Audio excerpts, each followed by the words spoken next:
All right. So yay.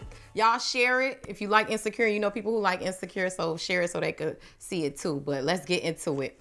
So I just finished rewatching the episode of Insecure, right? And my pressure just got all the way up again. I had to bring on my notes. And if you like follow my page and see when I do reviews of shows, like I always say, let's bring our notes because we have a lot to talk about if you're a fan of a show. And some of y'all, so many of y'all are fans. Oh, you haven't watched yet? Aw. Okay, but still, it's gonna be spoilers, so I don't know if you wanna jump out and jump back in, but you know, we gotta get started on this. Because Molly just fucking tried it. I'm tired of her. I'm so tired of Molly. Okay, so let's just start at the top of the show. So we saw full circle why Issa said, I don't fuck with Molly no more. And this episode really like secured that for us, right? And so we going through not Molly, Issa getting ready for her big day. And, you know, I'm excited for her. Like, I was so happy for her. I feel like it was a real event. I feel like Issa was my good girlfriend. And I was like, yes, Issa, you got the people to come. Even though the white people came in first, but the black people came later. Like, I was so happy for Issa. And so her day was going good. The vendors, you know, they had a little bit of a little hiccups here and there. But yeah, we was happy for Issa. She did her thing despite Molly. But let's start it off. So Issa is sliding in Nathan's DM, and something that I caught when I rewatched it is she said something like, "Thank you for all your help." So that leads us to see that Nathan had already been talking to Issa about the event deeper than what we knew, and you know later in the episode it revealed it. So I was like, okay, that's cool. You know, Nathan, you know, he get ghosts and stuff like that. But, you know, he came through when she needed it. And, you know, he like was part of the reason why she wanted to do the event. You remember, you know, last season when they got it on a Ferris wheel at Coachella, you know. And afterwards, after they came down, you know, they was like, yes, let's, you know, you should do the event. So that was real cute to see Nathan come back. And I was happy to see him too because I really like Nathan. He's so cute. And he's so woke in real life. So he's a really good person. So now we at the event and Issa is setting up and then you know, we see everybody coming, all her friends. I love Kelly, loving Tiffany this season. Sometimes she get on my nerves, but I'm loving Tiffany. And you know, we see them all coming together. They taking pictures at the step and repeat, loving them, doing their gang signs and stuff like that. It was real cute, right? So we see that. And then we got this scene of Molly being shady with Andrew, and she going like, I don't know if I want to go. It's gonna rain. Mind you, it rarely rains in Southern California, as Tony said. It rarely rains there. So why you bothered? You clearly didn't want to go, Molly. So just don't go. And so and so Andrew even pointed out in that scene, he was like, so you punishing her because apparently Issa didn't go to her event, rightfully so, because she been throwing shade at her for a couple of months. And he was like, don't throw shade, don't punish her.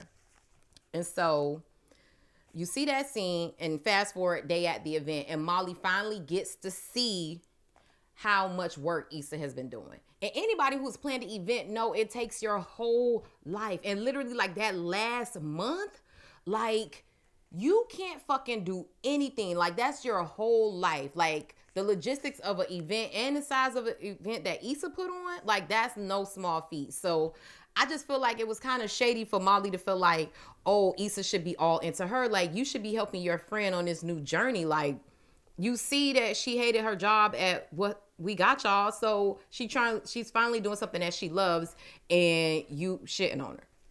So then Condola, her and her Kankalon, big fat jumbo braid, wearing ass, always. I just don't like Condola, Condoleezza Rice, Constipation, Con Edison. I don't like Condola. Okay, she just really got on my nerves this whole episode, and I'm gonna tell you why. You You don't ghost people. That is the rudest shit you could do to somebody.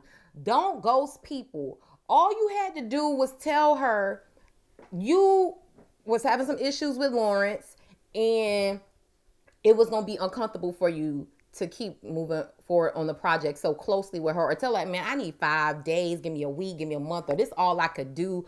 You know, like, it was good that she still helped Issa. She helped her get interns and the Spotify sponsorship, which is major. So that still shows like Condola's heart. But I think it was foul to kind of go ghost on Issa and not let her know what was going on. Like, come on, we adults. All of them in their 30s. So I just don't even see it for them. They young and they don't know any. Like, all y'all know better.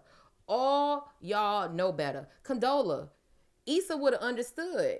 And if she didn't, then y'all, you know, that's a conversation. You cross that bridge when it happens. But I just don't think Issa wouldn't have understood you saying, hey, me and Lawrence broke up partially because of you. I still think he got feelings for you. So right now it's uncomfortable. But you know what I'm going to do? Because I ain't going to leave you handed and I'm a real bitch and I ain't going to be like that. Here go the interns. Here go to Spotify Connect. And, you know, I'm going to just step back. I'll probably show up on the day of, depending on how I'm feeling. But, this is where I'm at with it, right? And that would have been that. So, Condola, fuck you. You and your big juicy braids. I'm just done for you. And I hope, Issa read her too on a later episode, because I just was so over that. Like, over a man. You let business come over a man. But I digress. So, moving on. Let's see where we at.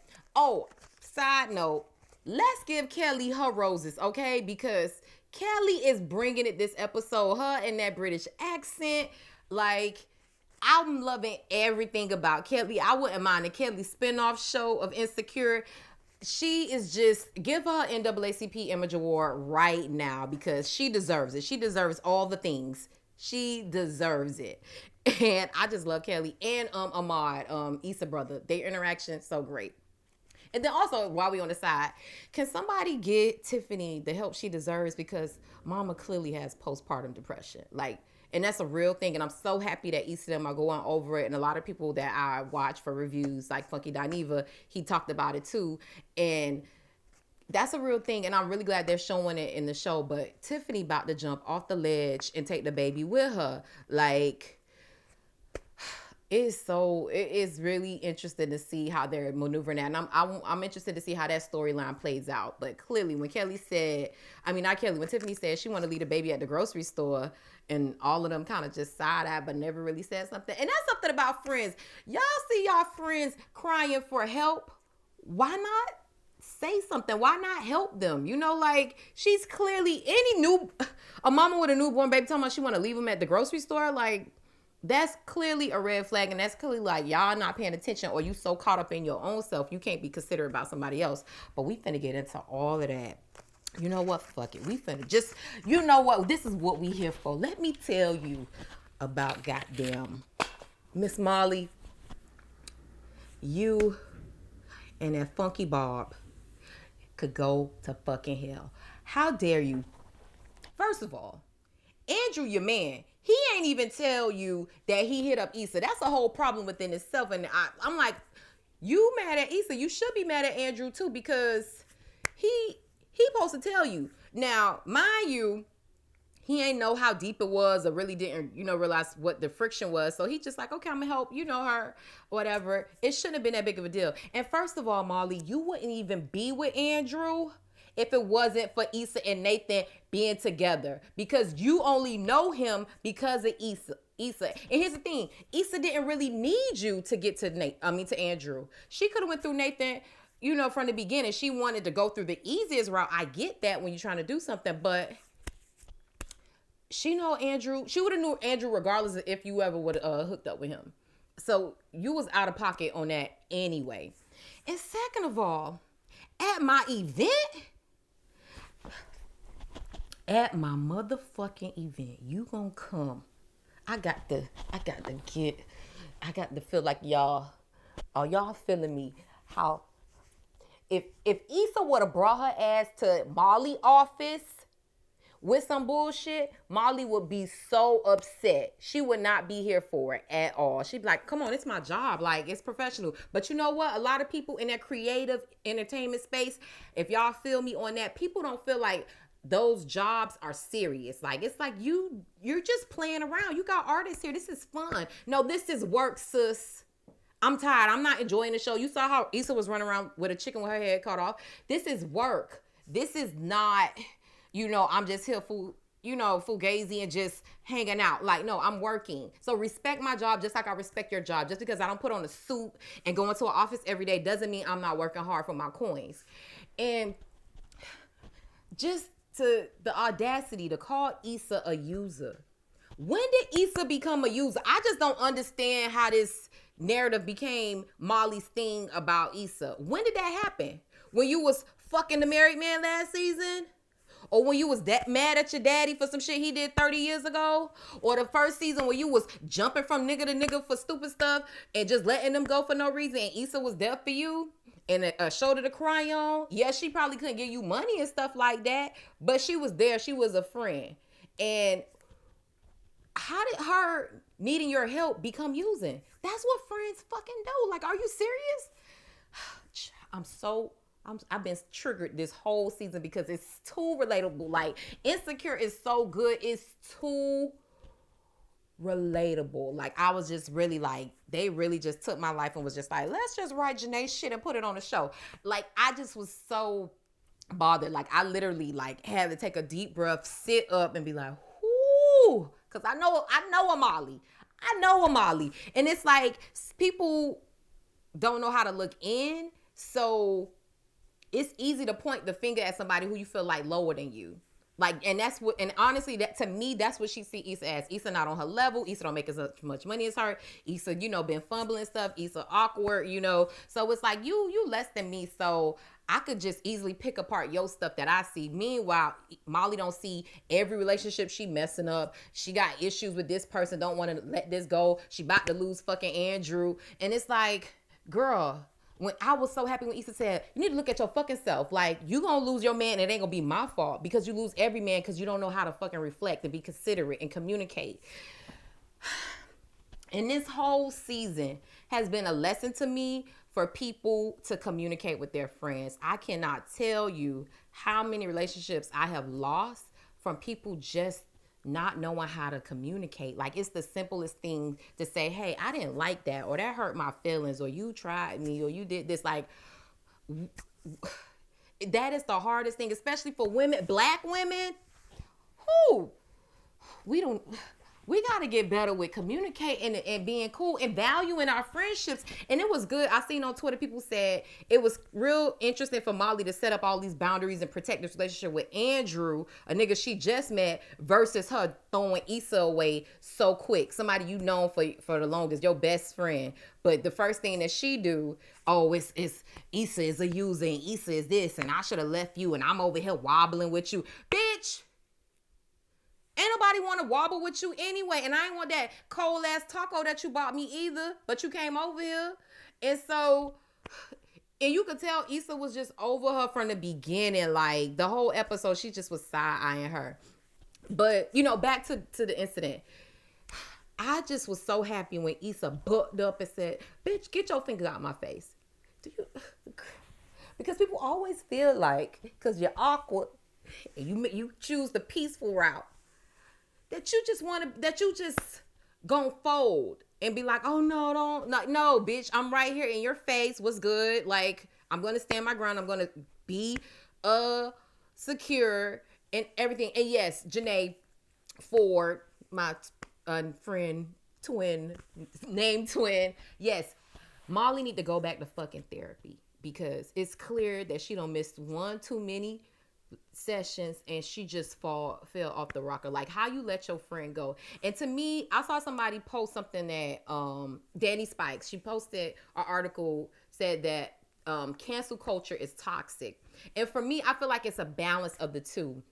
If you done the work, if you communicated with somebody, if you constantly telling them, hey, I don't like this hurts my feelings, you're my friend, and they keep with that same behavior, then cancel their ass. Cut it. cut it, okay? Because at that point, they don't care about you. They don't care about the friendship. They don't care about nothing but themselves. I can't see a friend coming to me with the same issue or a similar issue or something, and I'm not progressing and moving forward and doing better to preserve that friendship. People who ignore you constantly, yeah, cancel their ass. But I don't feel like at the first sign of shakiness, you need to be like, you know what, this ain't my friend no more. Because I've been on both sides of the coins. I've been first mistake, oh no, bitch, I ain't your friend no more. You the worst thing in the world. And I've been on the other end of 10 years telling people, please respect me. Please have boundaries. Please don't talk to me like that. I don't like that. That hurts my feelings. That wasn't cool, blah, blah, blah. And after 10 years of the same bullshit, I'm like, no, I can't do this no more. Blocked. I can't even. Nope, I'm not coming. Nope, I'm not going to the baby shower. Nope, I'm not going to the family reunion. Nope, nope, nope. And there's other people, the first time I did one little thing, this person had the nerve to tell me, no, like, you never did nothing to me before. I just felt like if I ever had to question our friendship, then we shouldn't be friends no more. I said, off of one thing, this small, and you couldn't. Okay, you just did me a favor. We don't need to be friends anyway because that shit is petty and stupid. And if you value friendships, you talk that shit out. And at this point, I just don't know what Molly them gonna be. And sorry, let's talk on Kelly's comments to Issa. What did Kelly say to Issa? Y'all tell me in the comment section. But yeah, I just don't know what Molly and Issa will be at this point. I don't see the friendship. For me, if I was Issa, it'd be like, you know what? It'd be one thing. Say Issa was dead ass wrong and Molly needed to address her. That was not the place. And for somebody to come to her job, her work, her business, her entrepreneurship and do that, I don't think I'd be cool with you again. Because I'm like, you just don't respect me enough. Like, we clearly ain't on the same page. Because here's the thing. Molly could have ate that, went to bed, been like, you know what, this bothered me. I got to text this whole 4 o'clock in the morning, tell her how I feel. Don't do that at that girl event. Then people thinking it was a shootout and they running. And do you understand the amount of press and type of marketing that Issa gonna have to do? She want to do another event to overcome that bad stigma that's now attached to her event. That's just not, it was just so much going on that Molly didn't understand. And I was so mad. Because they don't, creative people, event planners, media people, they don't understand the amount of work, the amount of people that go into planning an event. And you get really one shot for people to really be like, okay, I fuck with this event was nice, I'm gonna come back. Who going back to that event after they felt like they had to run for their life? Not me. I'd have been like, it was cute or whatever, but if I don't drive by and see 1 million police for security or something, I'm not going back in there because I scraped my leg running over a picnic table because somebody was about to get shot. And for it to be your friend that makes the drama come, that'd have been another thing if somebody else brought the drama to Issa event and then she had to put out that fire. But for it to be somebody that's supposed to be my friend, bring the drama, and now I gotta fix all of this mess. I just felt so bad for Issa at the end. I am team Issa, as you can see. Molly, I loved Molly up until this season. I just don't understand when she became super, super shady boots. Because from episode 1 of this season, Issa, you just want to be a mess all your life. I was like, damn, that was a tough dig. And I was just like, and here's the thing, but real life, at that moment, friends, Issa should have took her to the side and really expressed, I don't like what you said. I didn't like how you said it. Yeah, I asked you to be my accountability partner. I didn't ask you to dig into my gut every time you felt like it. You get like, that's at that moment, they should have communicated. And that's why I've been saying this whole season, like, what's up with their communication? These digs, these jabs, like, who's doing this to each other? Like, y'all doing that with y'all friends? Like, who's doing that with their real friends? My real friends? I'm not finna dig into them every chance I get and call it, I'm helping you, or call it shade. Like, I just don't get people who do that. And I don't really like people who, I ain't gonna say I don't like people who do that. I don't hang around those type of people no more. I used to have a couple of friends like that who just felt like, oh, I'm going to dig into you and call it accountability, or I'm going to dig into you and call it a joke. And I'm just like, no, you're not my friend. Why would you say some shit like that just to say you helping me? That's not helping me. But Issa should have definitely said something. And then in episode 2, remember, Issa took her dig at Molly. Molly should have said something like, there should have been a conversation that happened way, way, way before this. But what happened in real life too is the build up. It's the build up of miscommunication, internalizing stuff, not making your own narrative, taking it in, letting it sit and simmer and stew, and then you get shit that come out, just nastiness that come out. And I just want us to do better. I feel like if the Insecure episode taught us anything, is that if you really truly value a friendship, then you need to do the work, as Mother Iyanla said. As you see, I got my bamboo and stuff here. Peace and blessings. I'm still on that Erykah Badu and Jill Scott vibe. Like, it's really like, that's real shit. Like, you seen them, Erykah Badu and Jill Scott, like, come together, and that was a sisterhood, and that was like real friends. Like, that's what you do. You hold each other up. You don't rip each other apart. And if you still doing that in your 30s, I just feel like what's wrong with you? I could see if they was 21 and they was still, you still learning how to communicate. I just feel like at this point, they should know better. And Molly's a lawyer. Molly communicates for a living. Molly should know better on how to communicate with a friend. You would just think she mastered that by now. I just don't know what the kids gonna do, and I'm just really concerned about this friendship. But I was so triggered by that episode. When I say I went on a rant in here to my boyfriend, he just sitting here like, okay, girl. For about 30 minutes, I was like, this hoe and this. I was just so fired up because I was just reliving some shit in my own head. I was just like, this is too real, Prentice Penny and Issa. This is too real. But it was a good thing to see.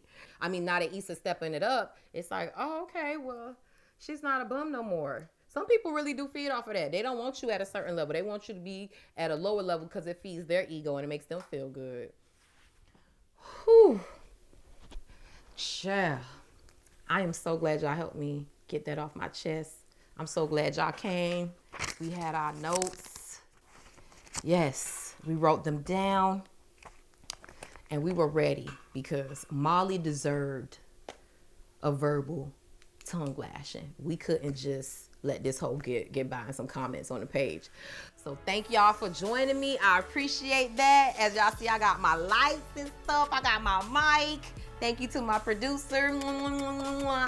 Thank y'all always for supporting me and rocking with me. I appreciate that. News stories are out on Hollow News, HollowNewsMiami.com. Go to my Facebook page.